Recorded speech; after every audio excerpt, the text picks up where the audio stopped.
Welcome back, Crescent families. We are on our way through the story of A Wrinkle in Time. We are about halfway through now, reaching our sixth chapter, The Happy Medium. So sit back, relax, snuggle up on the couch with blankets or something to drink. This is a little bit of a longer chapter, so if you need to pause it while you were listening to get up and get moving, go ahead and do that. And I hope that you enjoyed chapter 6 of A Wrinkle in Time, The Happy Medium. Again, they focused their eyes on the crystal ball. The earth, with its fearful covering of dark shadow, swam out of view, and they moved rapidly through the Milky Way. And there was the thing again. Watch, the medium told them. The darkness seemed to seethe and writhe. Was this meant to comfort them? Suddenly, there was a great burst of light through the darkness. The light spread out, and where it touched the darkness disappeared. The light spread until the patch of dark thing had vanished, and there was only a gentle shining, and through the shining came the stars, clear and pure.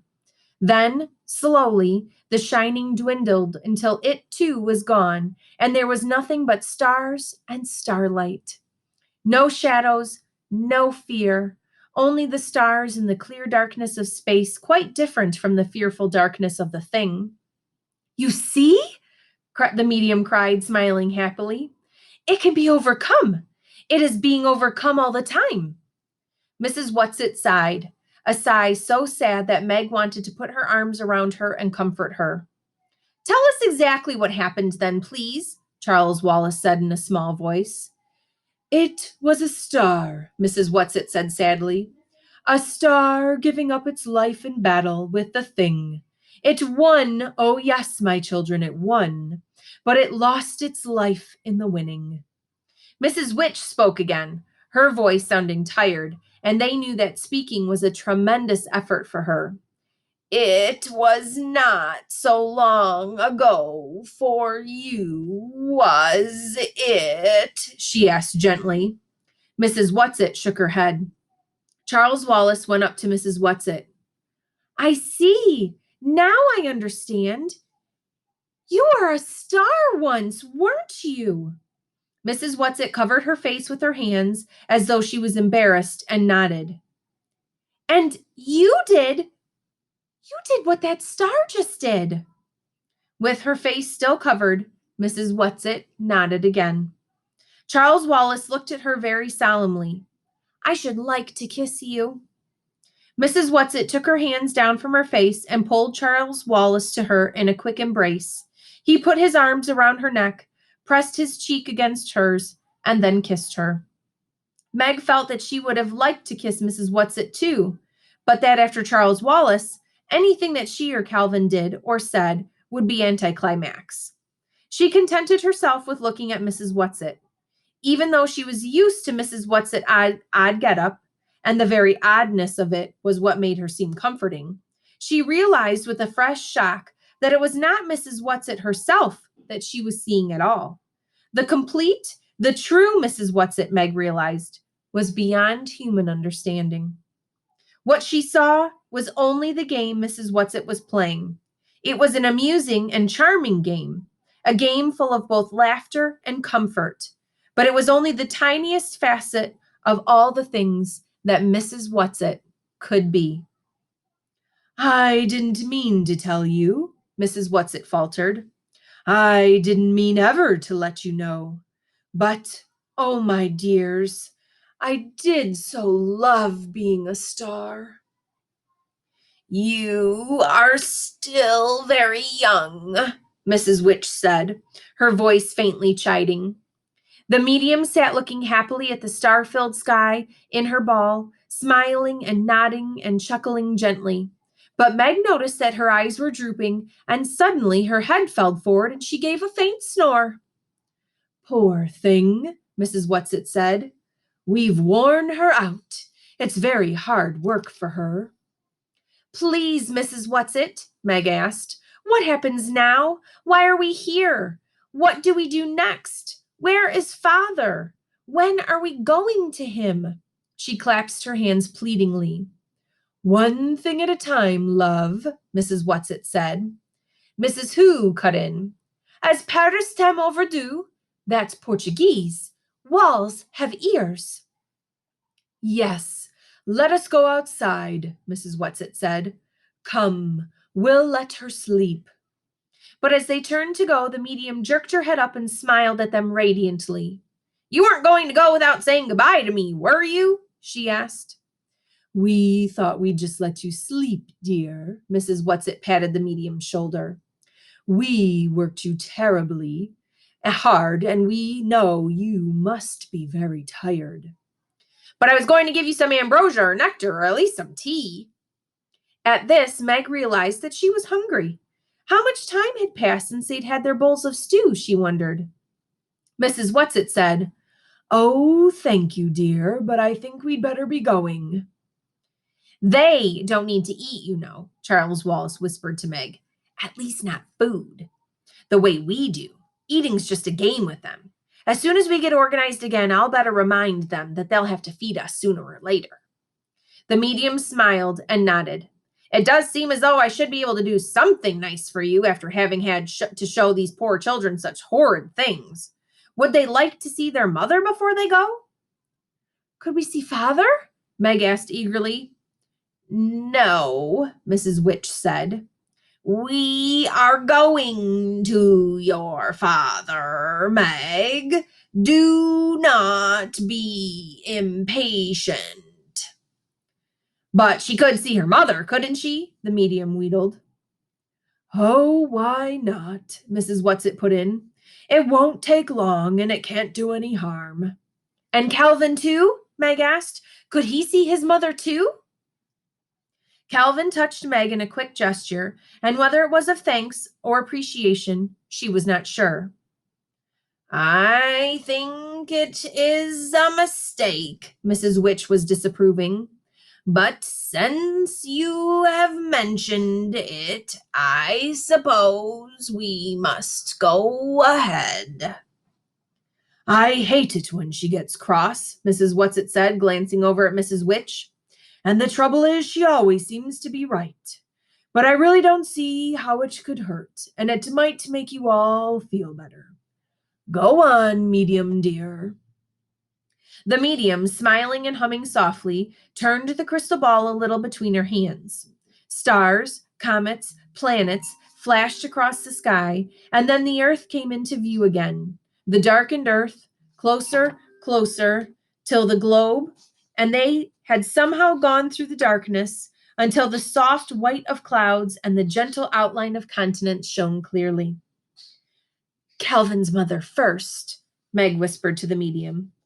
The globe became hazy, cloudy, then shadows began to solidify, to clarify, and they were looking into an untidy kitchen with a sink full of unwashed dishes. In front of the sink stood an unkempt woman with gray hair.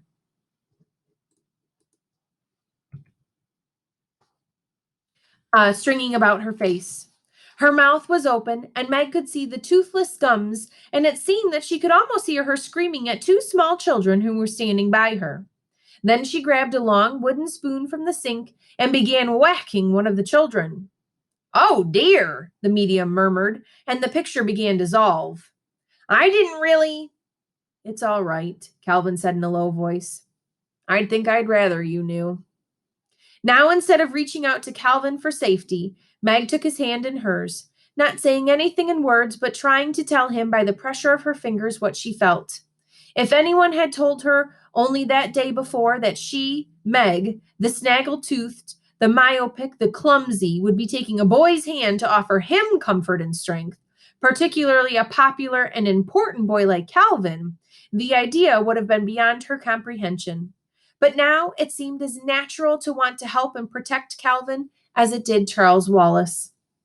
The shadows were swirling in the crystal again, and as they cleared, Meg began to recognize her mother's lab at home.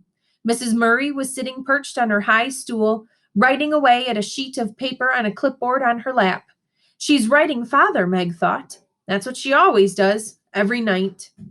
The tears that she could never learn to control swam to her eyes as she watched. Mrs. Murray looked up from her letter, almost as though she were looking toward the children, and then her head drooped and she put it down on the paper and sat there, huddled up, letting herself relax into an unhappiness that she never allowed her children to see. And now the desire for tears left Meg. The hot, protective anger she had felt for Calvin when she looked into his home, she now felt turned toward her mother. Let's go, she cried harshly. Let's do something. She's always so right, Mrs. Whatsit murmured, looking towards Mrs. Witch. Sometimes I'd wish she'd just say, I told you so, and have done with it. I only meant to help, the medium wailed. Oh, dear medium, don't feel badly, Mrs. Whatsit said swiftly. Look at something cheerful, do. I can't bear to have you distressed. It's all right, Meg assured the medium earnestly. Truly it is, Mrs. Medium, and we thank you very much. Are you sure? The medium asked, brightening. Of course. It really helped ever so much because it made me mad. And when I'm mad, I don't have room to be scared. Well, kiss me goodbye then for good luck, the medium said. Meg went over to her and gave her a quick kiss, and so did Charles Wallace. The medium looked smilingly at Calvin and winked. I want the young man to kiss me too. I always did love red hair, and it'll give you good luck, laddie my love. Calvin bent down, blushing, and awkwardly kissed her on the cheek. The medium tweaked his nose. You've got a lot to learn, my boy, she told him. Now, goodbye, medium dear, and many thanks, Mrs. Whatsit said. I dare say we'll see you in an eon or two. Where are you going in case I want to tune in? The medium asked. Kamazats, Mrs. Whatsit told her. Where and what Kamazats? Meg did not like the sound of the word or the way in which Mrs. Whatsit pronounced it. But please don't distress yourself on our behalf. You know you don't like looking into the dark planets, and it's very upsetting to us when you aren't happy.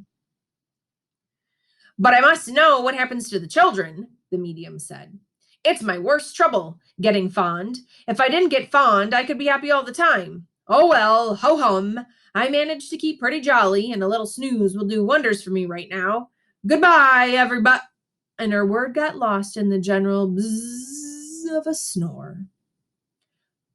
Come, Mrs. Witch ordered, and they followed her out of the darkness of the cave to the impersonal grayness of the medium's planet. Now, children, you must not be frightened at what is going to happen, Mrs. Witch warned. Stay angry, little Meg, Mrs. Whatsit whispered. You will need all of your anger now. Without warning, Meg was swept into nothingness again. This time, the nothingness was interrupted by a feeling of clammy coldness such as she had never felt before.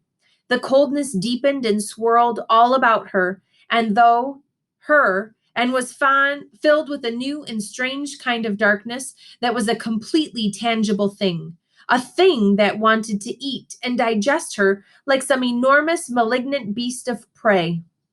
Then the darkness was gone. Had it been the shadow, the black thing? Had they had to travel through it to get to her father?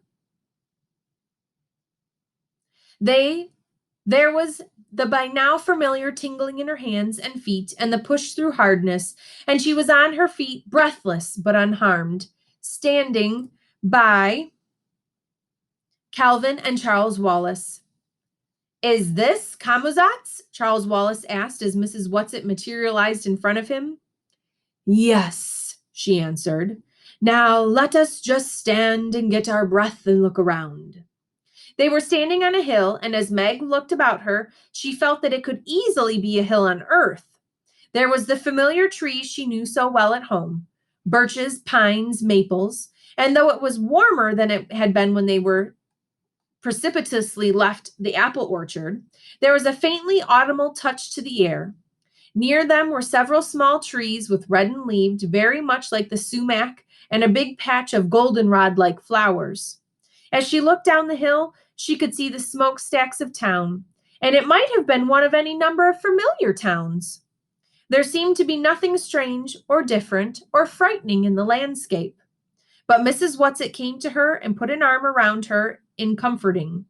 I can't stay with you here, you know, love, she said. You three children will be on your own.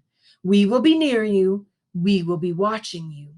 But you will not be able to see us or to ask us for help, and we will not be able to come for you. But is father here? Meg asked, trembling. Yes. But where? When will we see him? She was poised for running as though she was going to sprint off immediately to wherever her father was. That I cannot tell you. You will just have to wait until the propitious moment. Charles Wallace looked steadily at Mrs. Whatsit. Are you afraid for us? A little. But if you weren't afraid to do what you did when you were a star, why would you be afraid for us now? But I was afraid, Mrs. Whatsit said gently. She looked steadily at each of the three children. In turn, you will need help, she told them. But all I'm allowed to give you is a little talisman. Calvin, your great gift is your ability to communicate with all kinds of people. So for you, I will strengthen this gift. Meg, I give you your faults. My faults? Meg cried. Your faults. But I'm always trying to get rid of my faults. Yes, said Mrs. Whatsit. However, I think you will find they come in very handy on Camozats. Charles Wallace, to you I can give only the resilience of your childhood. From somewhere, Mrs. Hugh's glasses glimmered, and they heard her voice. Calvin, she said, a hint. For you a hint. Listen well.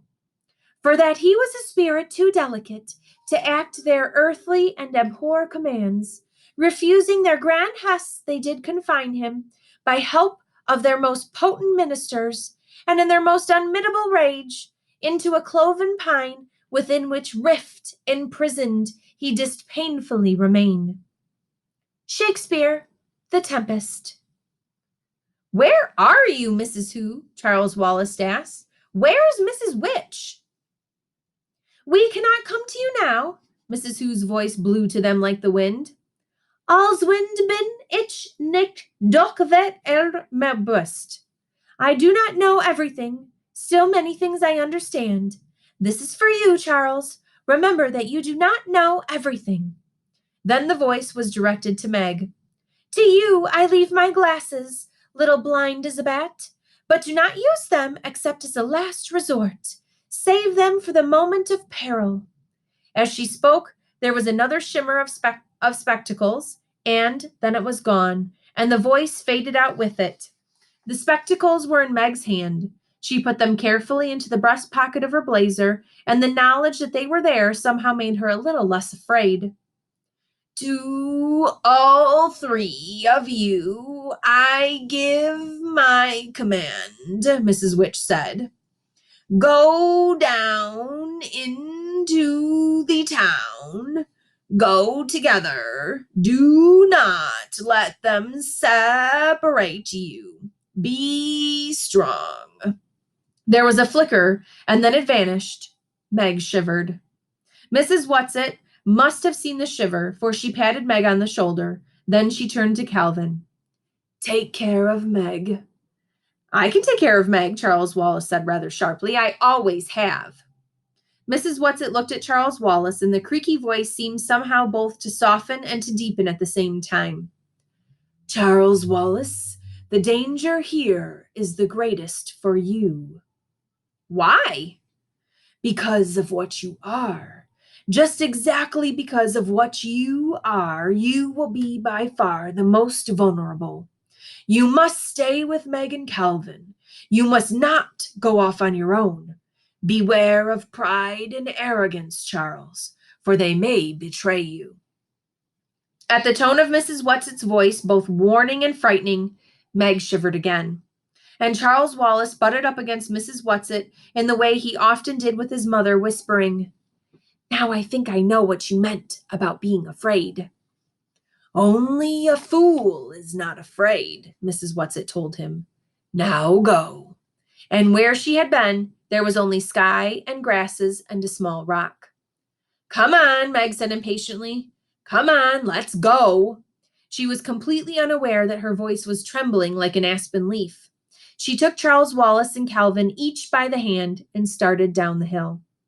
Below them, the town was laid out in harsh, angular patterns. The houses in the outskirts were all exactly alike, small, square boxes painted gray. Each had a small, rectangular plot of lawn in front, with a straight line of dull-looking flowers edging the path to the door. Meg had a feeling that if she could count the flowers, there would be exactly the same number for each house. In front of all the houses, children were playing. Some were skipping rope, some were bouncing balls. Meg felt vaguely that something was wrong with their play. It seemed exactly like the children playing around any housing development at home, and yet there was something different about it. She looked at Calvin and saw that he too looked puzzled. Look, Charles Wallace said suddenly, they're skipping and bouncing in rhythm. Everything's doing it at the exact same moment. This was so. As the skipping rope hit the pavement, so did the ball. As the rope curved over the head of the jumping children with the ball caught the ball. Down came the ropes, down came the balls. Over and over again, up, down, all in rhythm, all identical, like the houses, like the paths, like the flowers. Then the doors of all the houses opened simultaneously, and out came women like a row of paper dolls. The print of their dresses was different, but they all gave the appearance of being the same. Each woman stood on the steps of her house. Each clapped. Each child with the ball caught the ball. Each child with the skipping rope folded the rope. Each child turned and walked into the house. The doors clicked shut behind them. How can they do it? Meg asked wonderingly. We wouldn't do that if we tried. What does it mean? Let's go back. Calvin's voice was urgent. Back? Charles Wallace asked. Where? I don't know. Anywhere. Back to the hill, back to Mrs. Whatsit and Mrs. Who and Mrs. Which. I don't like this. But they aren't there. Do you think they'd come to us if we turned back now? I don't like it, Calvin said again. Come on. Impatience made Meg squeak. You know we can't go back. Mrs. Whatsit said to go into the town. She started on down the street, and the two boys followed her. The houses, all identical, continued as far as the eye could reach. Then, all at once, they saw the same thing and stopped to watch. In front of one of the houses stood a little boy with a ball, and he was bouncing it. But he bounced it rather badly and with no particular rhythm, sometimes dropping it and running after it with awkward, furtive leaps, sometimes throwing it up into the air and trying to catch it. The door of his house opened, and out ran one of the mother figures. She looked wildly up and down the street, saw the children, and put her hand to her mouth as though to stifle a scream, grabbed the little boy, and rushed indoors with him. The ball dropped through his fingers and rolled out into the street. Charles Wallace ran after it and picked it up, holding it out for Meg and Calvin to see. It seemed like a perfectly ordinary brown rubber ball. Let's take it to him and see what happens, Charles Wallace suggested. Meg pulled at him. Mrs. Whatsit said for us to go into the town. We are in the town, aren't we? The outskirts, anyhow. I want to know more about this. I have a hunch it may help us later. You go on if you don't want to come with me. No, Calvin said firmly. We're going to stay together. Mrs. Whatsit said we weren't to let them separate us. But I'm with you on this. Let's knock and see what happens. They went up the path to the house, Meg reluctant, eager to get into the town. Let's hurry, she begged. Please, don't you want to find Father? Yes, Charles Wallace said, but not blindly. How can we help him if we don't know what we're up against? And it's obvious we've been brought here to help him, not just find him. He walked briskly up the steps and knocked at the door. They waited. Nothing happened. Then Charles Wallace saw a bell, and this he rang. They could hear the bell buzzing in the house, and the sound of it echoed down the street. After a moment, the mother figure opened the door. All up and down the street, other doors opened, but only a crack, and eyes peered toward the three children, and the woman looking fearfully out the door at them. "What do you want?" she asked. "It isn't paper time yet. We've had milk time. We've had this month's Polar Plush person, and I've given my decency donations regularly. All my papers are in order." "I think your little boy dropped his ball," Charles Wallace said, holding it out.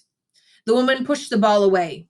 "Oh, no. The children in our section never drop balls. They're all perfectly trained. We haven't had an aberration for 3 years." All up and down the block, heads nodded in agreement. Charles Wallace moved closer to the woman and looked past her into the house. Behind her, in the shadows, he could see the little boy, who must have been about his own age. "You can't come in," the woman said. "You haven't shown me any papers. I don't have to let you in if you haven't had any papers." Charles Wallace held the ball out beyond the woman so that the little boy could see it. Quick as a flash, the boy leaped forward and grabbed the ball from Charles Wallace's hand, then darted back into the shadows. The woman went very white, opened her mouth as though to say something, then slammed the door in their faces instead. All up and down the street, doors slammed. "What are they afraid of?" Charles Wallace asked. "What's the matter with them?" "Don't you know?" Meg asked him. "Don't you know what all this is about, Charles?" "Not yet," Charles Wallace said. "Not even an inkling, and I'm trying, but I didn't get through anywhere. Not even a chink. Let's go." He stomped down the steps. After several blocks, the houses gave way to apartment buildings. At least Meg felt sure that this was where they must be. There were fairly tall, rectangular buildings, absolutely plain, each window, each entrance exactly like the other. Then, coming toward them down the street, was a boy about Calvin's age, riding a machine that was something like a combination of a bicycle and a motorcycle. It had the slimness and lightness of a bicycle, and yet, as the foot pedals turned, they seemed to generate an unseen source of power, so that the boy could pedal very slowly and yet move along the street quite swiftly. As he reached each entrance, he thrust one hand into a bag he wore slung over his shoulder, pulled out a roll of papers, and tossed it into the entrance. It might have been Denny's or Sandy or any of the hundreds of boys with a newspaper route in any one of the hundreds of towns back home. And yet, as with the children playing ball and jumping rope, there was something wrong about it. The rhythm of the gesture never varied. The paper flew in identically the same arc at each doorway, landed in identically the same spot. It was impossible for anyone to throw with such consistent perfection. Calvin whistled. "I wonder if they play baseball here." As the boy saw them, he slowed down on his machine and stopped, his hand arrested as it was about to plunge into the paper bag. "What are you kids doing out on the street?" he demanded. "Only route boys are allowed out now. You know that." "No, we don't know it," Charles Wallace said. "We're strangers here. How about telling us something about this place?" "You mean you've had your entrance papers processed and everything?" the boy asked. "You must have it if you're here," he answered himself. "And what are you doing here if you don't know about us?" "You tell me," Charles Wallace said. "Are you examiners?" the boy asked a little anxiously. "Everybody knows our city has the best central intelligence center on the planet. Our production levels are the highest. Our factories never close. Our machines never stop rolling. Add to this, we have 5 poets, 1 musician, 3 artists, and 6 sculptors, all perfectly channeled." "What are you quoting from?" Charles Wallace asked. "The manual, of course," the boy said. "We are the most orientated city on the planet. There has been no trouble of any kind for centuries. All Kamazats knows our record. This is why we are the capital city of Kamazats. This is why central intelligence is located here. This is why it makes its home here." There was something about the way he said it that made a shiver run up and down Meg's spine. But Charles Wallace added briskly, "Where is this Central Intelligence Center of yours?" Central, the boy corrected. "Just keep going and you can't miss it. You are strangers, aren't you? What are you doing here?" "Are you supposed to ask questions?" Charles Wallace demanded severely. The boy went white, just as the woman had. "I humbly beg your pardon. I must continue my route now, or I will have to take my timing to the explainer." And he shot off down the street on his machine. Charles Wallace stared after him. "What is it?" he asked Meg and Calvin. There was something funny about the way he talked as though he weren't really doing the talking. Know what I mean? Calvin nodded thoughtfully. Funny is right. Funny peculiar. Not only the way he talked either. The whole thing smells. Come on, Meg pulled at them. How many times was it that she had urged them on? Let's go find Father. He'll be able to explain it all to us. They walked on. After several more blocks, they began to see other people, grown-up people, not children, walking up and down and across the streets. These people ignored the children entirely, seeming to be completely content on their own business. Some of them went into the apartment buildings. Most of them were heading in the same direction as the children. As these people came to the main street from the side streets, they would swing around the corners with odd, automatic stride, as though they were so deep in their own problems and the route was so familiar that they didn't have to pay attention to where they were going. After a while, the apartment buildings gave way to must have been office buildings, great stern structures with enormous entrances. Men and women with briefcases poured in and out. Charles Wallace went up to one of the women, saying politely, "Excuse me, but could you please tell me?" But she hardly glanced at him as she continued on her way. Look, Meg pointed. Ahead of them, across the square, was the largest building they had ever seen, higher than the Empire State Building, and almost as long as it was high. This must be it, Charles Wallace said. Their central intelligence, or whatever it is. Let's go on. But if Father is in some kind of trouble with this planet, Meg objected, isn't that exactly where we shouldn't go? Well, how do you propose we find him? Charles Wallace demanded. I certainly wouldn't ask there. I didn't say anything about asking, but we aren't going to have the faintest idea where or how to begin to look for him until we find out something more about this place. And I have a hunch that that's the place to start. If you have a better idea, Meg, why, of course, just say so. Oh, get down off your high horse, Meg said crossly. Let's go to your old central intelligence and get it over with. I think we ought to have passports or something, Calvin suggested. This is much more than leaving America to go to Europe. And that boy and the woman both seem to care so much about having things in proper order. We certainly haven't got any papers in proper order. If we needed papers or passports, Mrs. Whatsit would have told us so, Charles Wallace said. Calvin put his hands on his hips and looked down at Charles Wallace. Now look here, old sport. I love those three old girls just as much as you do, but I'm not sure they know everything. They know a lot more than we do. Granted, but you know Mrs. Whatsit talked about having been a star. I wouldn't think that being a star would give her much practice in knowing about people. When she tried to be a person, she came pretty close to goofing it up. There was never anybody on land or sea like Mrs. Whatsit, the way she just got herself up. She was just having fun, Charles said. If she wanted to look like you or Meg, I'm sure she could have. Calvin shook his head. I'm not so sure. And these people seem to be people, if you know what I mean. They aren't like us, I grant you that. There's something very offbeat about them. But there's lots more like ordinary people than the ones on Uriel. You suppose they're robots? Meg suggested. Charles Wallace shook his head. No, that boy who dropped the ball wasn't any robot, and I don't think the rest of them are either. Let me listen for a minute. They stood very still, side by side, in the shadow of one of the big office buildings. 6 large doors kept swinging open, shut, as people went in and out, looking straight ahead, paying no attention to the children whatsoever. Charles wore his listening, probing look. They're not robots, he suddenly said defiantly. I'm not sure what they are, but they're not robots. I can feel minds there. I can't get at them all, but I can feel them sort of pulsing. Like, let me try a minute more. The 3 of them stood there very quietly. The doors kept opening and shutting, and the stiff people hurried in and out, walking jerkily like figures in an old silent movie.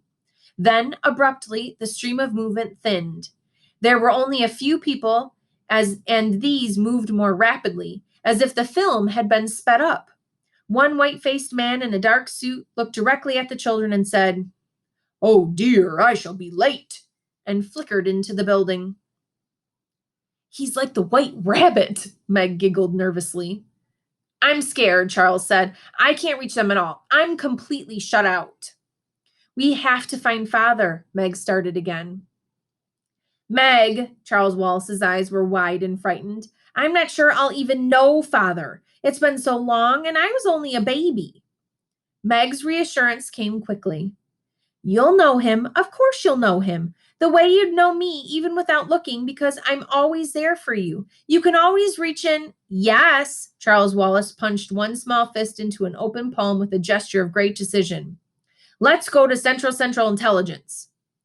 Calvin reached out and caught both Charles and Meg by the arm. "You remember when we met?